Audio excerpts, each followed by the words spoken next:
Guys, I am so close to being the player I want to be in 40K. It's crazy. I'm just right there. I'm right there. But I'm not quite there yet.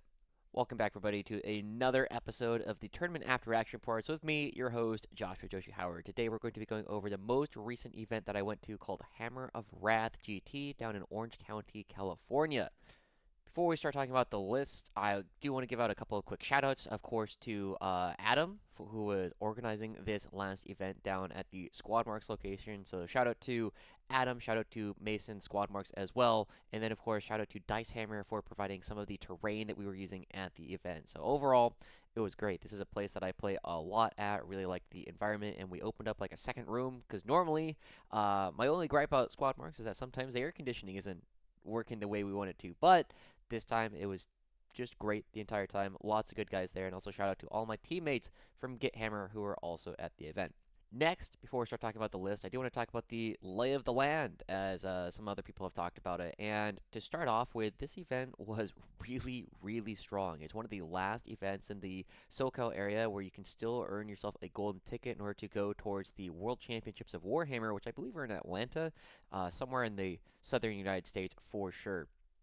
But the average elo at this event was 1579, which is really, really ridiculous. For context, the last event that I went to, Palm Springs, average elo of 1532, and then 1549 at the event before that. And the last time we had something even higher than this was 1583 average at the LA Classic back in, oh, what was that? That was April. It's been 4 months since I've gone to a GT that has had this level of play at it. And you can see that there's a lot of players in the 1600 club. Now, if you don't know what that means, you can go ahead and check out the StatCheck website. It has the global ELO leaderboard for everyone. And basically, the more often you win, the higher ELO gets. And then the less often you win, the lower your ELO becomes. The other thing that was interesting about this is the absolutely ridiculous faction spread of the people who were coming. There were 6 guard players, including me, 6 World Eater players, 5 Tyranid players, 4 Eldar, 4 Demons, 4,000 Suns, and then kind of the rest. So I kind of built a list that I knew was going to have a really good matchup into World Eaters and Tyranids because I expected both of them to be high. I also expected CSM to be a little bit higher than it was, and then something that I would have good chances into Thousand Suns as well. And then kind of the rest of them was like, yeah, if I hit them, like this list is going to do fine. I didn't really have any matchups where I'm like, oh crap, I don't want to have a chance into those. But anyway, very strong event, lots of very good players. Realistically, everyone who probably above this line, I'd say had a decent chance of actually winning the ticket to the World Championships. You'll notice I put myself down here, but I went into this event with the idea because I remember if you guys watched a previous video of mine, I went to LA Classic. This was the one, and I actually performed slightly below what my elo would have expected, but I didn't live up to my own standards there because I did not go in with a mindset that I thought I could do well at the event. Whereas here, I knew I was going to go into this event. There was a lot of good players, and I wasn't expecting to win the golden ticket, but I also knew that I didn't need to get that lucky in order to win the golden ticket. And we'll talk a little bit more about how well I actually lived up to that over the course of this event. So with that out of the way, let's go ahead and talk about the list that I brought to this one. I called it D tier is Dorn tier, a shout out to an interview I did with David Purcell. You can check it. I'll put a link somewhere where you can go look at it. Before this event, I had 2 lists that I was kind of looking at. One of them was a near carbon copy of the one that David Purcell has been doing very strongly with in the southern United States, and the other one is a fairly standard double Dorn and Bullgryn list. So when I did my interview with Nassim Fouchain, I basically asked him, I was like, hey, I don't think the Dorn list is quite as strong as the Leman Russ list, but I know how to play it better. And then Nassim just asked me one question is, which of these 2 lists has more Bullgryn? I'm like, well, the Dorn list. And it's like, does it have 18? Well, it currently has 12. Find room for 18. And I'm like, okay. So that's what I did, and that's where this list comes from. It's a list it's very similar to the list I took to the Palm Springs Open, where I went 4 and 2 there. Let's go ahead and get into it. So to start off with, I took a Cadian command squad. This unit ignores mods. It's just kind of there. Gaunt's Ghost for the up, down, and all of the cool little tricks that it has. Lord Solar attached to the Cadians. 2 Militarum Tempestus command squads with all the special weapons you can pack into there. No flag, no meta pack, just special weapons straight through. 1 unit of Cadians is my only battle line. The value that the Cadians bring in conjunction with the Cadian command squad, they are 10 points more expensive, 5 points for the Cadians and 5 points for the command squad as compared to a platoon command squad and a Cadian squad, is they have sticky. So depending on your matchups, if your opponent doesn't have a way to get to your backfield later on in the game, Lord Solar can leave earlier on in order to make sure that you have just a ton of OC. When you bring the regimental standard with it, all of your regular guys become OC3. You can give them an order to make them OC4. So OC4, one Cadian dude on an objective, absolutely ludicrous later in the game. And they're also an okay melee threat. I brought 3 units of maximum Bullgryn, all with 4-up invulns and the Bullgryn Mauls. 1 Hellhound, an Inferno Cannon, and then a Heavy Bolter in the hole. The idea being that I could, if I ever have shooting matchups, I would have the Heavy Bolter make me ignore cover at range. 1 Leman Russ Exterminator, the one that gives me bonus AP when I shoot the autocannons at things. 2 Rogal Dorns with heavy stubbers as really the only decision point instead of just regular melta-guns. I really value having the number of shots to help clear chaff. And then 2 big units of Scions with double melta, double plasma to go with the 2 Militarum Tempestus command squads. And this list, it has a really low number of activations overall in terms of the amount of things that you can do, and so it tries to make up for that by having the Gaunt's ghosts. Just kind of plug holes all over the board whenever I need to. Every vehicle I have is toughness 10 or higher, and then a 2+ save or higher. So it's just a really, really durable list. It's really hard for most armies to get through 18 Bullgryn. And that was the whole goal, is just be really hard to kill, make your opponents shoot through you, present them with 18 Bullgryn, and go, what are you going to do about it? If you're going to shoot these, I'm going to try and put them in places where if you have to run into them, if you're going to try and shoot them, I'm going to be able to shoot you back with my Dorns, and my Dorns are going to be doing more damage than just about anything that you can present to me. So let's go ahead and get into our first matchup of the event. And this was something that I had a little bit in my nightmares. In round 1, I paired into Ben Jurek. And one of the funny things about this is I don't want to call it a history, but last time Ben and I were both at the same event was at the California Team Championships earlier this year. And I outscored him and became best general, both playing as Militarum by 2 points or something, a very small margin. And I made a joke in there. It's like, oh, I play the same faction, got more points than Ben. Well, does that make me a better player? Absolutely not. Ben Jurek, I have a lot of respect for the guy. This event he came to, he said he was trying out Thousand Suns because he's preparing for some Texas team event, and no one on his team wanted to play Thousand Suns. So he's like, well, I'm not going to go to a team's event and not have the best army in the game in our team's list. So he's learning Thousand Suns at this event. It's a way for him to get a lot of reps in relatively quickly. And also, I have an opportunity to try and get a golden ticket. So anyway, he did say right off the bat, like, oh, I thought your voice was familiar. So, props to that. He knows who I am, at the very least. Hi, dude. You went out? No? So anyway, when I saw that my first round pairing was Ben, I, instantly got the adrenaline going. Because I knew if I wanted to get a ticket to the World Championships, I needed to beat Ben Jurek right away, because in order to get that golden ticket, you have to go 5-0 at this event. There is not another alternative, unless there's an absurd amount of draws. So let's go ahead and talk about Ben's list. He titled it Subtle but Impactful. He had Ahriman on a disc, 2 Exalted Sorcerers on disc, one of them with the Lord of Forbidden Lore, 1 Infernal Master with the Arcane Vortex, the one that just pukes damage, Magnus the Red, of course, a Zangor Shaman, 1 unit of Rubric Marines, 3 Mutilith Vortex Beasts, 1 unit of 2 Spawn, 2 units of Cultists, and then the interesting thing that I had never seen before in a Thousand Suns list were the Forge Fiends. And the Forge Fiends, apparently, they shoot at something and they make it -1 to hit. And they can shoot at both vehicles and everything else and make them all -1 to hit. I don't remember this being particularly relevant, but I can definitely imagine situations where it becomes very useful, especially if you're trying to use Thousand Suns as a blunting list that can just dunk on other lists in a team's environment. We ended up playing this one on Mission A, Take and Hold, Raise Banners, and Tipping Point on Pariah Nexus Terrain Layout 1. I'm going to take you through the 4 points in the game that made a difference in decision-making that I specifically remember. And if Ben watches this video, I know there's one more that he can identify that I didn't understand in the moment, and I didn't really ask exactly what it meant later on, so that one's on me.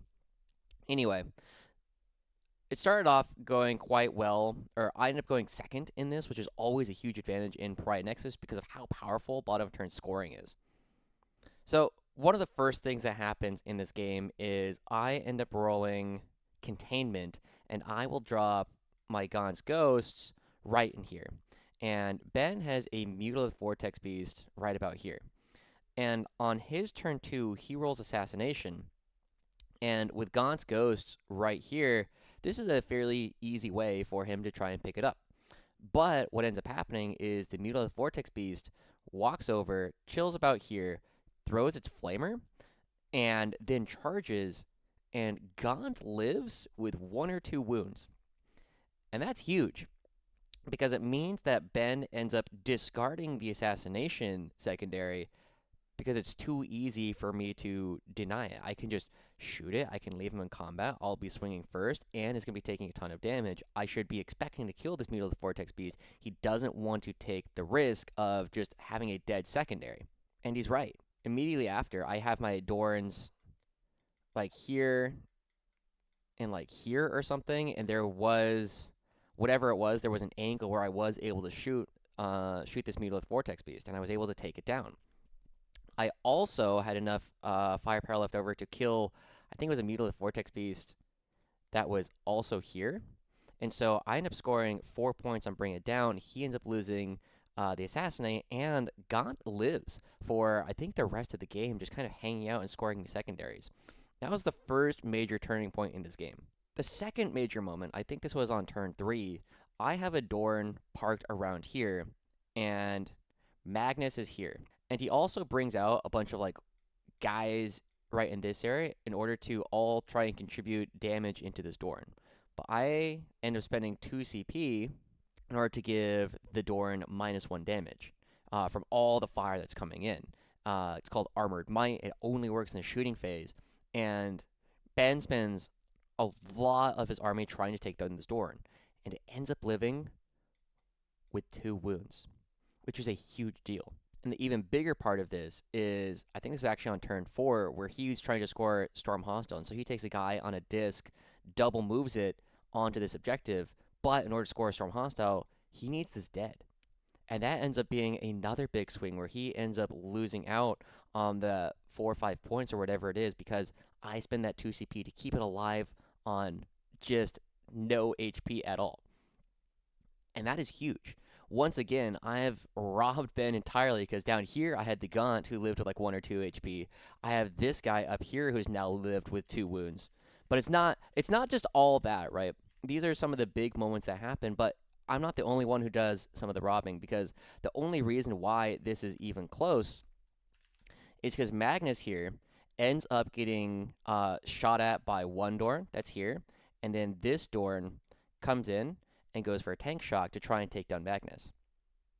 And Magnus, I mean, with the lethal hits from the Rogal Dorns, the little bit of supporting fire from Exterminator as well, Magnus ends up taking a lot of damage. And after the tank shock, ends up living with 1 wound, which is a major part of like trying to survive in this game. And it's part of why he instantly spends the CP to auto pass here in order to make sure that he scores his 5 points on this objective. But that's part of why he even had an option to try and take down this Dorn in the first place. So ultimately, like, that's the 3rd time that we had a couple of major dice rolls swing back and forth. However, the fact that he decided to spend his insane bravery here ends up coming back to bite him later on in the game. Because throughout most of this game, we're both scoring pretty well. By the time we get to Ben's turn 5, he's already gotten, mid-20s worth of points already. But he's already spent his insane bravery. I've dropped some Scions back here on turn 4 to shoot at the Zangors that are hanging out on his home objective. And crucially, I don't kill all of them, but I kill like 6 of them, so there's like 4 guys hanging out on this objective. And he rolls a battle shock test and fails. And so at the very end of the game, the CP reroll, this is one of the very few things that you cannot CP reroll. He cannot spend Insane Bravery because he already did it on Magnus earlier. And this cost him 5 points at the end of the game, where he is only holding one objective on turn 5. And for me, I have bottom of turn. I end up holding this one, and I think this one as well for 15-point primary at the end of the game. And guys, I only win this game by 4 points because he fails this Battle Shock test. And so ultimately, the end score for this one is I win this game 95-91. I think for me, this was a moment where I realized, yeah, I can win this thing. I still need to get a little bit lucky. I still need to get some good matchups. I still need to be playing well, but I can do it.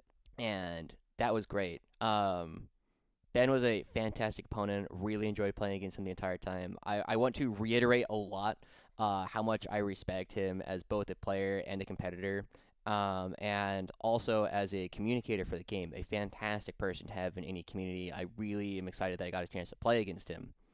And then my friends told me about all the different things that I should put as the thumbnail for my video. A lot of people were making fun of me because people know that I do this. I told people, like, I've done one thing I never expected to do. So now that that's on the board, we'll see how the rest of the event goes.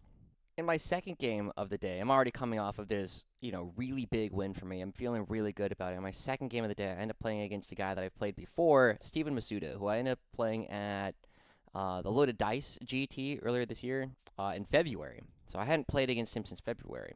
And Steven, last time I saw him, was playing Tyranids. But this time he was playing Death Guard. And I didn't ask I don't remember asking why he was playing Death Guard, but I was definitely surprised to see he had switched it up. Let's go ahead and talk about his list real quick. Because he was playing a Biologus Putrefier, Foul Blightspawn, 1 Lord of Contagion, Typhus, 1 big unit of Plague Marines, 1 Death Guard Rhino, 2 units of Death Guard Cultists, 3 Predator Destructors, 2 units of Death Shroud Terminators, 2 Fetid Bloat Drones, 1 unit of Nurglings, Rotigus, and 2 Wardog Carnivores. This also reminds me that I told him I would send him a list that my friend was running, because he's looking to play Death Guard at a Teams event, and try and do it without any allies as well. So one of the things I pretty instantly identified about the list that he had is this doesn't really present threats to Dorns. The only real way he has to kill Dorns is if he gets the Wardog Carnivores, like, into melee with them. But because I have so many Bullgryn, that's going to be really tough. But the other major thing is I don't want to charge into this Plague Marines unit. It has a Fights First character in it. I don't want to charge Bullgryn into Rotigus. I'm never going to kill him, right? It's going to take way too much of my army, and then even if neither unit moves the entire game, he's going to have a lot of OC on a point. So maybe I should have at some point, in order to deny 5 points, just say, hey, I'm going to charge Bullgryn onto your point and keep you on fewer points from the ritual, is we end up playing this one on Mission N, the Ritual, Swift Action, and Crucible of Battle. Because we're playing on the Ritual, that of course means that these objectives don't actually exist. But what you generally see in the Ritual is the first person is going to put, an objective here, and then we'll see one here, and then you'll oftentimes see one, like, here, and then here, and then, like, here and here, right? And you end up with just, like, this metric crap ton of objectives in no man's land. But a major point being they are very hard for your opponent to get you off of. And so whoever goes second generally has a bit of an advantage because they have access to secret missions.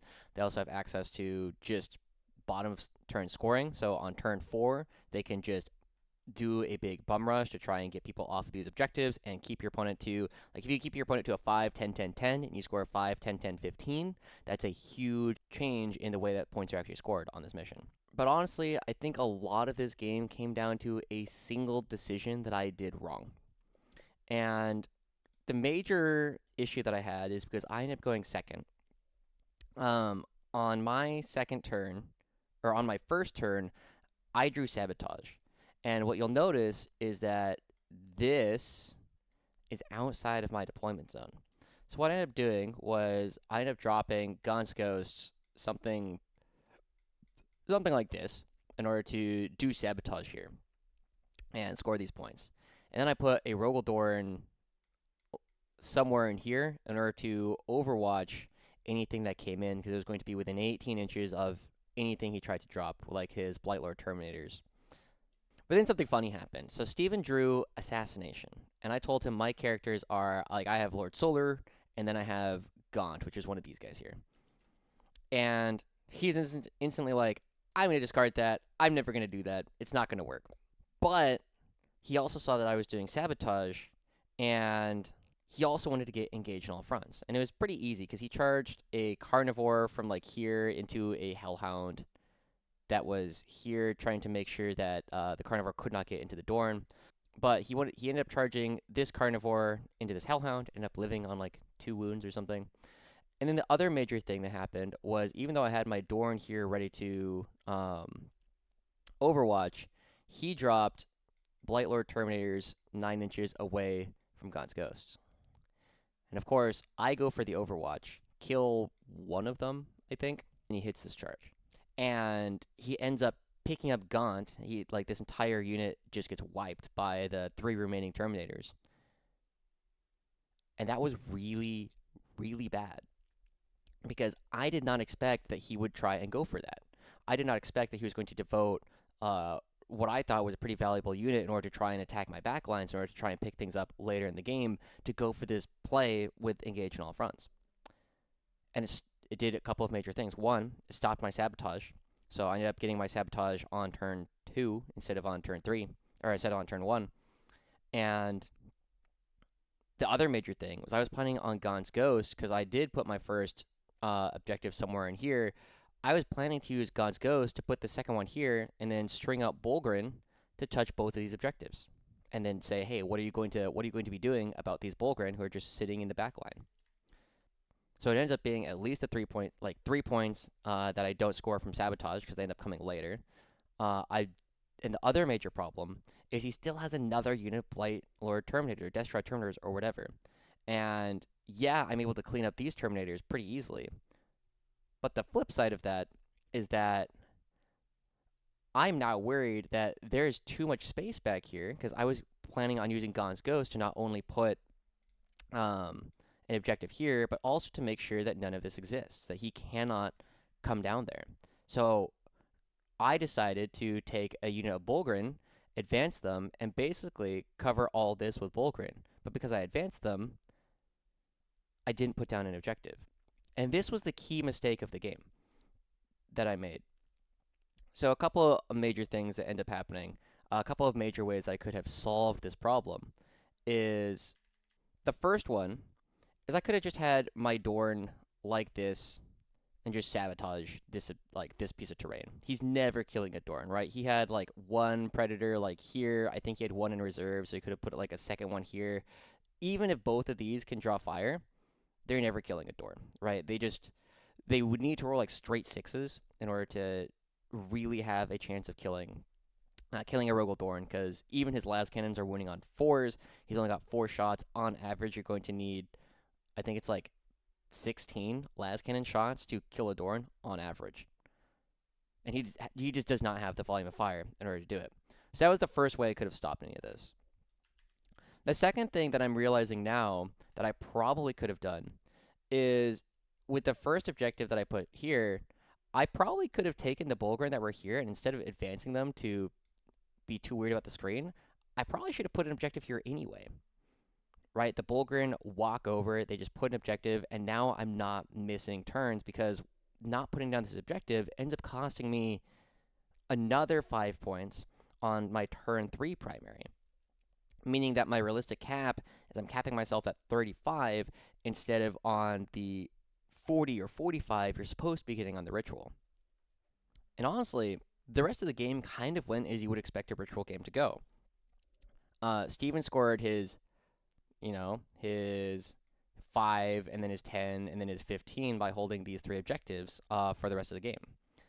I end up scoring my 5, 5, and then 10, and then 15 in some combination of the other ones. But that ended up putting me down quite a bit, because I kind of freaked out. I didn't have a plan B. I didn't react properly to this early game mistake. And I ended up winning, or I ended up losing this game 83-91. It was an 8 point difference. And that is, again, that's the difference between the sabotage going off and having this objective for one more turn. I'm also realizing now that Steven, on turn two, it says he recovered assets for 6 points. It should have only been for three. So it should only be a 5 point loss, but neither of us caught that in the moment. So, I mean, that's the score we submitted, and that's the score I'm going to stick to. But it is one of those things where it's like, if I'm only losing by 8 and I'm supposed to only be losing by 5, if I had just played this and eliminated my opponent's opportunities to deny points from me, I win this game. I'm going second on the ritual. He never has the damage to punch through my Dorns and all of my Bullgryn, and I didn't need to do anything fancy. I just decided to be a little too fancy with Gaunt's Ghost instead of just doing the sabotage here with my Dorn like I wanted to. Otherwise, it was a game that was pretty non-interactive. We didn't really do anything. He sat over here, I sat over here, and that was it. But anyway, really love playing against Steven. Was a really fun game yet again. He took a gamble on trying to hit this 9-inch charge here, and he did. And it worked out for him. I didn't respond properly, and it was a good game. So well done to Steven. I hope to play him again sometime.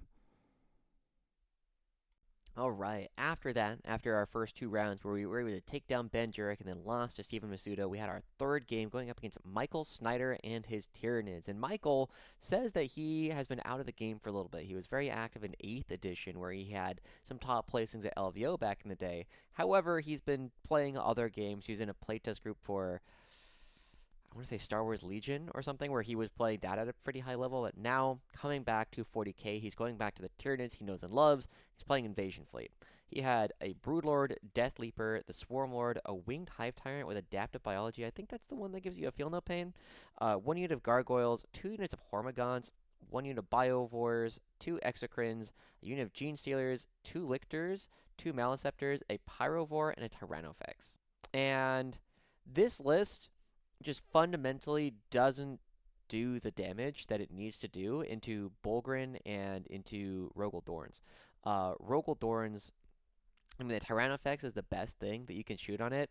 And yeah, it's hitting on 2s and winning on 3s, but it only has 2 shots per turn. I can blank one of them, and if I pop smoke, then suddenly he's hitting on 4s if he's not, if he has to move in order to get an angle. So the Tyrannofex is going to struggle. If I just allow it to shoot at the Dorn over and over again, it can kill it, but it would much rather be shooting at something like my Leman Russ. And then the rest of his army, how is any of this getting through 18 Bullgryn? The answer is it kind of doesn't. So I knew going into this matchup that the biggest advantages that Michael was going to have was anything that he could do with the Gargoyles. Maybe he can deny me some primary with the Hormigons. But unfortunately for Michael, we were playing this one on Mission B. Purge the Foe, Smoke and Mirrors, and Tipping Point. And the Smoke and Mirrors doesn't really do a whole lot since you can generally just reserve things that you would want to anyway. But Purge the Foe was going to be really tough for him because I have a very durable army that is going to be tough for him to take down. And Tipping Point with this long or the short board edge deployment suddenly means that he's going to struggle. Because even his fast pieces that are going to try and go like this direction are just going to run into a wall of Bullgryn that are chilling here, and he's not going to get through. He's going to have to try and find some more inventive way to try and win this game. And luckily for Michael, he ended up going second. And if you're not familiar, going second on Purge the Foe is a very strong advantage just because it's so easy to get the hold one, hold more, kill one, kill more on the bottom of 5 as long as you haven't been tabled at that point. So it is a good advantage for Michael going into this game. However, he still has to climb this really uphill battle of the deployment zones and the matchup just really not being in his favor, not something that his army is really equipped to deal with. So I go first, and I come out swinging with drawing really good secondaries. I end up drawing Secure No Man's Land and Containment, so I just have a Hellhound do it here, and I think I have Gaunt's Ghosts, do the other containment here. Bum Rush Bullgryn, and suddenly I am scoring 11 points on secondaries on turn 1, and that is remarkable. Like, that is a huge benefit on this one. However, I don't kill anything, Purge the Foe, because turn 1, going first, you're not really going to see anything. That's the other big advantage of going second. A lot of time, your opponent, if they want to be on objectives, usually has to expose some of their own units. That was a bit tough for me here. Luckily for me, Michael just has a really tough time of it.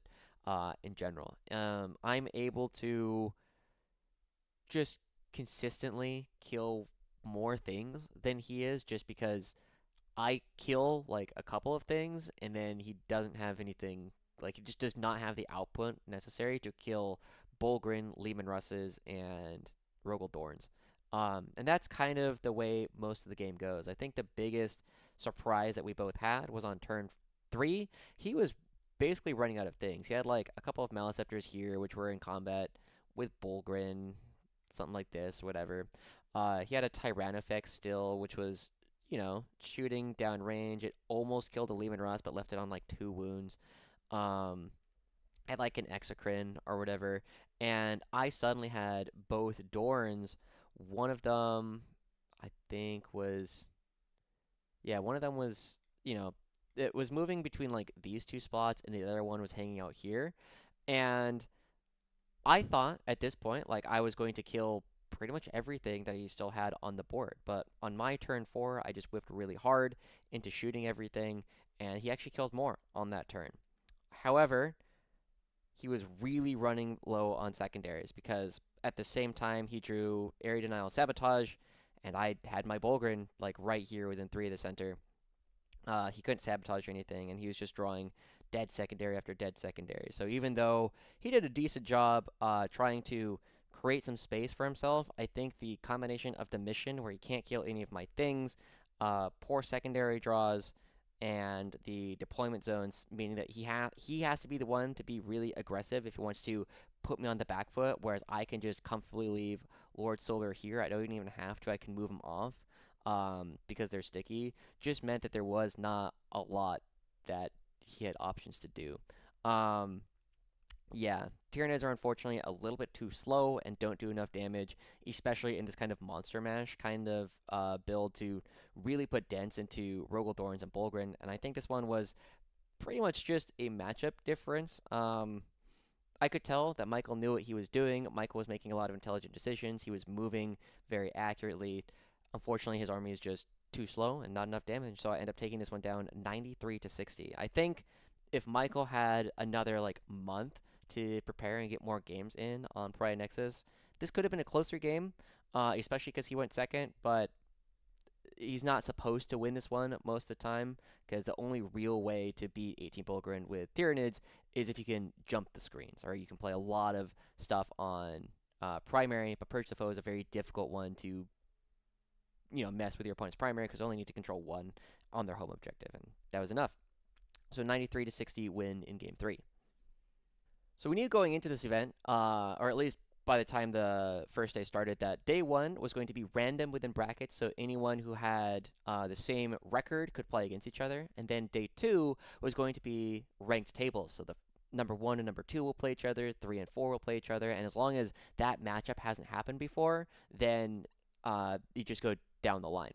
And it was very funny for me because at the time I was talking to one of my teammates. His name is Victor, and I looked at his Blood Angels list, and I just straight up told him on like day 1, is like, Victor, how does this list beat 18 Bullgryn? And he sat there and he's like, I don't know. I don't think it does. And then we go, we finish day 1. We all go to Olive Garden afterwards, and we get some great breadsticks and pasta and everything. And then eventually, I go crash at my buddy's place and just crash on his couch. And I go and check, the pairings are up, and I instantly take a screenshot of me versus Victor, send it in the group chat at everyone, and then everyone's just like, "Oh my god!" And Victor spent a bunch of time apparently like looking over data sheets, trying to find some math where he could consistently kill enough Bullgryn, and he couldn't. So we got there the next morning, and he's instantly like, Josh, this was my nightmare. I was really hoping I was not going to have to play this one at all, but now we're here. We'll see what we can do. So let's go over Victor's list and figure out why this list is going to have a really tough time into Dorns and Bullgryn and everything else. So it's got a Captain, Lamartes, a Sanguinary Priest with Jump Pack, one Impulsor, 3 minimum-sized units of Assault Intercessors with Jump Packs, 2 Ball Predators, 1 unit of Company Heroes, 1 Big Death Company, 2 Small Death Company, an Infiltrator Squad, a Scout Squad, a Big Van Vet Squad with Jump Packs, and a Calidus Assassin. This game was funny. We ended up playing this one on Mission J: Linchpin, Raise Banners, and Search and Destroy. And I think this was the one mission where he had some chance of actually coming through. But one of the things that I talked about is I am pretty convinced that Victor made a deployment mistake. Whenever you're playing up against Bullgryn, one of the things that you need to be able to do with Blood Angels and a lot of armies, actually, especially a lot of assault armies, is you need to have a rapid ingress threat that can get past Bullgryn, right? This can be, if you're playing World Eaters against Guard, consider reserving Angron. If you're playing Blood Angels, consider reserving the Lamarty's Death Brick. If you're playing orcs of some kind, consider reserving like a unit of Knobs or Storm Boys or something that's going to do a lot of damage and can get through Bullgryn by coming in with a rapid ingress. And Victor didn't do any of that. So the game started, and I just deployed like Bullgryn here, here, and like here. Because I'm like, any attack that's coming this way, you're going to run into the Bullgryn and you're going to be very sad. So one of the things that ends up happening is Victor and I both know he needs to roll pretty high. He needs a lot of things to be going well in this game if he wants to try and take it down. So let's talk about the first time where he got really unlucky. I had a Hellhound here, and he ends up going first, which is pretty sad on Linchpin. Um, Generally going first in Pariah Nexus kind of sucks. But he has like Assault Intercessors and like Death Company, and they both come in, and they both get to a spot where they're trying to hit this Hellhound. And apparently he had mathed it out where if you throw a grenade first, uh, the Death Company and the Assault Intercessors between the mortals from the grenade and the mortals from the impact charge, or the charge mortals, whatever, is supposed to kill a Hellhound. It doesn't. The Hellhound lives on 2. I do Overwatch with something and I kill like one guy or whatever, but regardless, the Hellhound lives. Okay. That was the first misfortune. The second major misfortune is at some point he has, I think his Vanguard vets like come in here, or they drop here and they charge into Bullgryn here and they kill most of them, but not all of them. Yeah, because I still had like one Bullgryn still here to deny area denial. And so the next thing that happens is I drop a bunch of Scions right in here. Okay. And between the Scions, a Dorn that's chilling here, a Dorn that's chilling here, all the Vanguard vets die. Like they just disappear. And that's not unlucky. That's just how that's supposed to go. And then Victor says, I have these company heroes which are just kind of hanging out back here. I'm going to move them onto this side of the wall. And I very specifically tell Victor, are you sure you want to do that? Because these Scions have first ring fire, second ring fire, so they still have extra shots. So they're going to get 11 plasma shots. Yes, they're on 6s, but I have full rerolls because you're on an objective with lethal and sustained hits. And I just have a lot more shots. Do you really want to move that? And the first time I call this out, I remind him, it's like, hey, yeah, this Overwatch is really sick. He's like, no, I don't want to do it. Then he's like, yeah, I want to do it. I need to take some risks, and this is what I'm willing to take. And in my mind, I don't know what the math says, but in my mind, I'm thinking, okay, I'll probably kill 3 of the company heroes, even with their -1 to wound, even if you armor of contempt, it doesn't matter. I'm probably going to kill 3 of them. I end up rolling on my 11 plasma attacks, 9 wounds through all of that. And then they just die. And then I roll 5 wounds because I roll 3 6s with the Meltas, and the unit just disappears. And that's kind of where the game ends. Let's see, what else did he do? The Vanguards jumped in. The Death Company jumped in at some point, and they hit like a wall of Bullgryn here and couldn't get through them. I spiked. I think I spiked once by rolling like 10 out of like 15 saves on the Bullgryn, but he was just rolling. He wasn't rolling hot. He wasn't hitting his lethals when he needed to. He wasn't able to really get anything done. I just kind of pulled things all at the right time. Oh, the other major thing that was a disaster was he had one ball predator here. He had one ball predator here, and then he dropped the Calidus Assassin, and they all put Flamers in, and I don't think he rolled above like he rolled straight ones and twos for the number of shots on his all of his Flamers, and they just like the Scions lived. And that was a problem because then they turned around and killed the Calidus Assassin immediately afterwards. This game was not particularly close.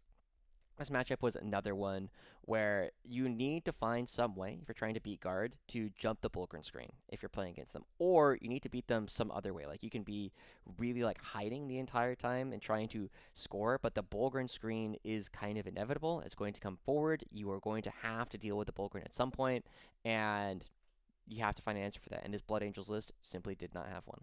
Yeah, this one was my biggest victory of the entire event, 92 to 54. Great game against Victor. He was a good sport about it the whole time. I had a great time. Hopefully he had a great time as well. I know he's been talking about switching to some other armies. Hopefully it's not because of the Bullgryn. But yeah, -1 damage, 4 up invul, 6 up feel no pain.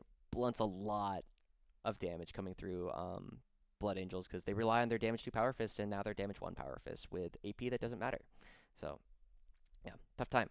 And that brings us to our last game of the event, where I play up against Jason McKenzie. Now, before I talk about the game, I do want to give a quick anecdote, because Jason, for me, is kind of my white whale in Warhammer right now. Because, firstly, I want to say this again. I have a lot of respect for Jason as a player, as a competitor, as a pillar of the SoCal community. He and the Xenos Petting Zoo put on a lot of stuff. They are a very strong team in the area. There's a lot of strong players there. They're doing consistently well at all of the events in California and the greater Southwest United States. And I happened to run into him in my very first RTT I ever played, where I played in my first RTT. I played a guard mirror against a decent player. And then I played up against a guy named Ken, and Ken has become a lot better since then. And so I go to my first RTT. I'm 2-0. I run into Jason McKenzie. I have no idea who it is. I'm like, all right, I'm going to do my best to go 3-0 at my first ever event. Jason's like, all right, I'm going to do my best to stop you. And he destroyed me. This was the 9th edition. This is when Guard was absurdly OP. If Guard has a 54% win rate, the faction is absolutely insanely nuts. And Jason made it look not close, even a little bit. Great player overall, and he kind of showed me what the gap is in 40k, like how good you can really be. And so I played him one time at an RTT since then. I was really just like not in a good headspace at the time, so I didn't really give him a game then. But this was a time where I was like, if I want to go 4-1, if I want to make it onto my own spreadsheet, which you have seen me link in all of my other videos pretty much, I have to beat Jason McKenzie. I have to beat a player I have a lot of respect for, and maybe have a little bit of a mental block into, but it's still the kind of thing where I know I need to take him down. And Game 5 is the perfect time to try and do it. So, let's go ahead and talk about his list. He's playing Tau. He's one of the best Tau players in the world for sure. He had a Commander and Cold Star with the internal grenade racks. He had the Commander and Enforcer with the Starflyer ignition system. I believe this is the up-down. He had an Ethereal, 2 units of broadsides, both with the heavy rail rifles, one of each, so 1 unit of fire knives, 1 unit of star size, 1 unit of sun forges, 1 ghost keel, 1 unit of Kroot, 1 unit of pathfinders, 1 unit of piranhas, or just a piranha, 2 riptides, 3 units of stealth suits, and then a unit of Vespid. Now I look at this list, and my first thought is, I think this list actually has the damage to kill things in my army, right? Between the broadsides and the sun forgers and the riptides, he can pretty consistently kill Bullgryn, because the riptide starts at damage 4, damage 3, still will kill, like, a riptide will kill somewhere between 1 and 3 Bullgryn every shooting phase. The broadsides can kill Bullgryn when they hit their dev wounds, just because strength 12, they're wounding on 2s, and d6 plus something damage, pretty good. There's enough high value shooting that can punch through a Dorn. I remember someone saying that if you 3-inch deep strike sun forges, they are supposed to kill a Rogal Dorn in 1 activation, which is terrifying as heck, because I rely on these things being very durable in all of my games. For context, I think I lost 1 Rogal Dorn the entire tournament, just because most armies can't kill them. So for the last game of the tournament, I ended up playing Jason on Mission P, Scorched Earth, Inspired Leadership, and Crucible of Battle. Now, something that we did figure out, or I figured out after the game ended, is that going second on Scorched Earth is really dumb because of the sequencing of how the objectives disappear. So the way it works is if you go second and you're controlling an objective, at the end of your turn, you score control. But at the end of the battle, which happens after the end of your turn, you complete burning it. So if you are on an objective and you do an action on uh, an objective in order to burn it, you can score 10 extra points off of one objective. Plus, you just need to hold like your home and then burn something in no man's land. That is a 15-point turn. If you burn your opponent's home objective, that's a 20-point turn at the end of the game. Now, we didn't. We'll talk about that in a sec because I think there was one moment we had a spot where like I don't know if this works overall, but I figured it out afterwards, and then I'll let Jason know at some point. This game ended up being incredibly tight because, and once again, I went first in Pariah Nexus, which is always bad, and like we just talked about, especially bad on Scorched Earth because we know our opponents are going to be scoring at least a 10 and probably a 15 at the end of the game on their primary. But I conceptually didn't understand this matchup as well as Jason did. So my biggest worry in this game. So what ended up happening is I actually go through 4 secondaries on turn one. I draw Marked for Death, Overwhelming Force, Cull the Horde, and Area Denial. I couldn't do Cull the Horde. I ended up redrawing one of Marked for Death and Overwhelming Force, and I draw Area Denial. And it's pretty easy for me to do Area Denial. I had like Bullgryn here, and I think I had another unit, something like here. But regardless, if I move, I can get here. I can definitely do Area Denial. And I thought about it, and I kept thinking about it because he had like, I think it was like Riptide here, double broadsides here that can just like stick their guns over this so they can see into the middle. And he had some other unit of like battle suits here. I don't remember which ones they were. The point is, he could put almost his entire shooting, so two Riptides and two broadsides and one more set of battle suits, all into Bullgryn if I am in the center here. And in my mind, my thought was if I put one unit of 6 Bullgryn here in the middle of the board, they're going to die. And they're not worth just 5 points. Like, Bullgryn should be getting me way more than that. And so what I ended up deciding to do is I staged one unit Bullgryn like this and one unit Bullgryn just behind them with the idea that I'm going to play for denial on this objective.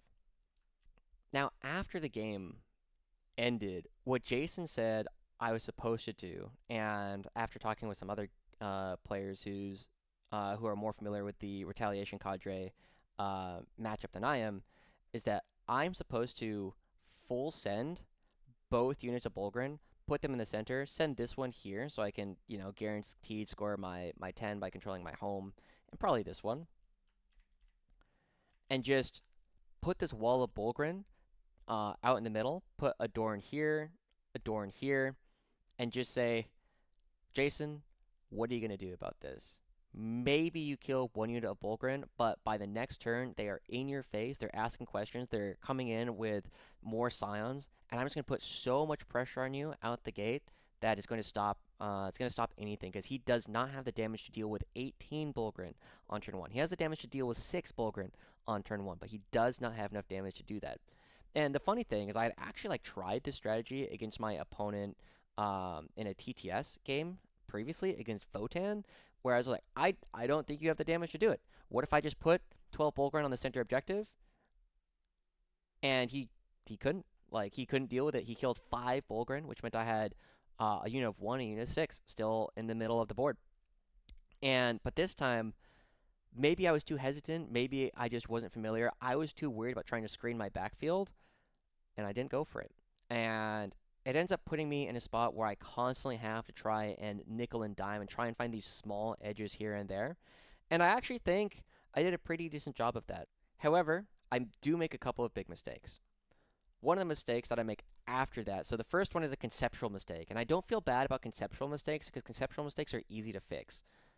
The second mistake I made was overestimating damage because at some or on turn 2, Jason has a ghost keel hanging out here, and I drop a bunch of scions in order to try and kill it.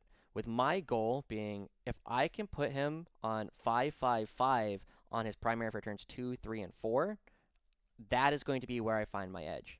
I end up shooting the scions on it. I don't roll a single sustain. Actually, no, that's a lie. I roll one sustain on a volley gun shot, and I ends up like I don't even bring the ghost kill below half. It is just way too durable.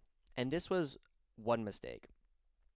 What I could have done is I had Bullgryn here, and this would have been a 7-inch charge after move, move, move. If I wanted to deny, I needed to full commit to it. And I didn't. I partially committed to it, and I underkilled. I rolled low, and rolling low in these kind of situations is really bad. And then I missed the 9-inch charge immediately afterwards to try and put enough OC on the point. But that was first mistake, overcommitting to a spot where the Scions weren't really doing anything. The rest of the game became his big kind of push and pull on the map. Nobody was ever in a position to really burn. He decided that he wanted to call this part of the board for asshole, and it really was. I couldn't do anything about it, and I had this great shooting lane where I didn't want to pop out at all. And then Jason makes his play on turn 4. I make a couple of small mistakes in here. The first one is I did not think that the up down the whichever set of crisis suits just has a million shots, not the flamers, but the just a billion shots. I did not believe that that was going to be able to kill a solar unit just hanging out on the backfield. But he ends up dropping them back here. He obliterates this unit with the sustain 2, and then he fire and fades them onto the objective. At the same time, he takes the Pathfinders that have been hanging out here. He goes here. I try and overwatch them. I don't kill enough of them. And he makes a charge with some stealth suits that are here into a Hellhound that's just hanging out on this objective. And then the last thing he does is I have 4 Bullgryn who are still alive over here, and he just touches a Riptide onto this objective. So that keeps me off of this objective, that keeps me off of this objective, and that keeps me off of this objective. Now, I think there might have been a way for me to do the shooting that I wanted to do while still keeping a Dorn on this objective, because the Dorn did Overwatch, and it would have put 5 OC on this objective. It might not have been enough. He might have been able to put 6 OC on the objective, because I think I killed 1 battlesuit. It doesn't really matter. The main point was that I was on a 0 for primary on turn 5. And I knew that that's probably the game-winning play. So what I needed to do on the turn 5 is I still had a unit of Scions on reserve. I had both Dorns, and I had a damaged Hellhound and some Bullgryn. I think I still had a 6-man unit Bullgryn here. I had a Dorn here, Bullgryn here, and I had to deal with Vespids and all kinds of stuff all over the board. And I needed to secure no man's land and do no prisoners, which was perfect. Like, those are the things I can do. So what I ended up doing is the Dorn killed enough of the crisis suits that were here such that it would only be 4 OC, and my Dorn is 5 OC on this objective. So he can't take this one. This one is sticky, so he's always scoring this one. I can't stop him from doing that. I drop Scions here. They obliterate the Vespids. This Dorn hangs out in a spot where it can shoot at this Riptide and still be on the objective. Over here, I kill enough stuff that he doesn't have enough OC to stay on it. But my main problem is he still has, I think this unit, if it doesn't die, is the up-down. And then he also has a unit of some kind of crisis suits over here. I don't remember what they are. But I can't deal with this. I can't deal with this. He's going to get that one. All I can do is try and make sure he does not have enough units to score any secondaries, because if he gets his 10 by controlling one and controlling another one, if he has an access to a burn, I'm going to lose no matter what. So I just need to keep his unit count as low as possible. So I'm able to kill most of the things over here. He has like a broadside or something and like a stealth suit here that's in combat, so like he's not taking this one from me. I shoot well enough into this Riptide up here, but I don't do well enough that it actually dies. So what I end up doing over here, I throw a grenade and I do 5 mortal wounds, which actually allows me to burn this objective with 4 Bullgryn. And 4 Bullgryn are not going down to anything that he still has on the board. So I've done everything I could. I had a 15-point final turn, and I'm currently sitting at 79 points. He's sitting at 64 points because of this burn, right? He needs to find 15 points or 16 points at the end of the game in order to win the game. He's going to score 5 points here. He can move, or he has 1 stealth suit here for 1 OC. This is 4 OC, so it's not going here. He does not have enough OC to put on this objective, but he ends up drawing the perfect secondary. Because he ends up drawing Sabotage. And Sabotage, he picks these up, and they just drop here, or in somewhere, or no, they drop like back here where the Rogal Dorn can't see them. Regardless, he gets Sabotage in my deployment zone for 6 points. So he's got 6. So he gets 6 VP here. He's got 5 VP here. He needs to find 5 more. We didn't realize this at the time, but he also cleansed the middle objective, but he already had overcapped. But what he was able to do is this unit moved such that it could see a single Bullgryn here. He shoots whatever. He doesn't even roll the dice for it. He spends CP such that this unit is able to then move onto this objective out of phase, not in the movement phase, so that I can't overwatch him. And he's able to control this objective for 5 more victory points. And at the end of the game, Jason finds his 16 points. He wins 80-79. And I was in the moment. I remember on turn 4, I said, Jason, regardless of how this game ends, I just want you to know this has been a really fun game. I'm having a great time. And I mean, like a 1-point win, because I did not conceptually understand at the very beginning of the game that I just need to full send Bullgryn. I'm okay with that, right? Like, Jason's a great player. I gave him a great game. I remember my goal for a long time was I don't care as much if I'm winning as long as I'm making them play every single turn and still not knowing on the last turn if they can pull out the win. Finding all of these opportunities is great. And so even though I lost this game by 1 and end up barely missing out on making my own spreadsheet, I had a great time. I haven't responded to him yet. He ended up sending me this message earlier today, actually. Yo, dude, that game yesterday was savage. Just wanted to compliment you on how far you've come on a competitive 40k journeyman. You've evolved into a great player. And a little Kirby. This was, I haven't responded to it because whenever people compliment me, I always get a little shy about it, so I'll respond to him in a little bit. But feels really good. So at the end of the day, let's go ahead and wrap up this event. I end up going 3-2 at this event. I end up beating Ben Jurek. Now there's memes. I'm sure he'll see this. He'll comment on it. So again, Ben, thank you so much for the game. Really wish you guys luck at the Texas Team Champion event, and also I really hope you find your way to the World Champs. I know you deserve it. You're a great player. I dropped to Steven, another great game, really fun opponent. Would love to play this guy again at some point. He's squeaked it out on me 2 separate times, but I made another pretty big conceptual mistake in that one where I should have just sabotaged with a Dorn instead of doing it with Gaunt's Ghost and giving him an opportunity to deny it. I took down Michael, who, great player, really fun guy to play with. Just had a really bad matchup for him. His Tyranids couldn't kill Bullgryn fast enough. Played into Victor, one of my teammates, another great guy.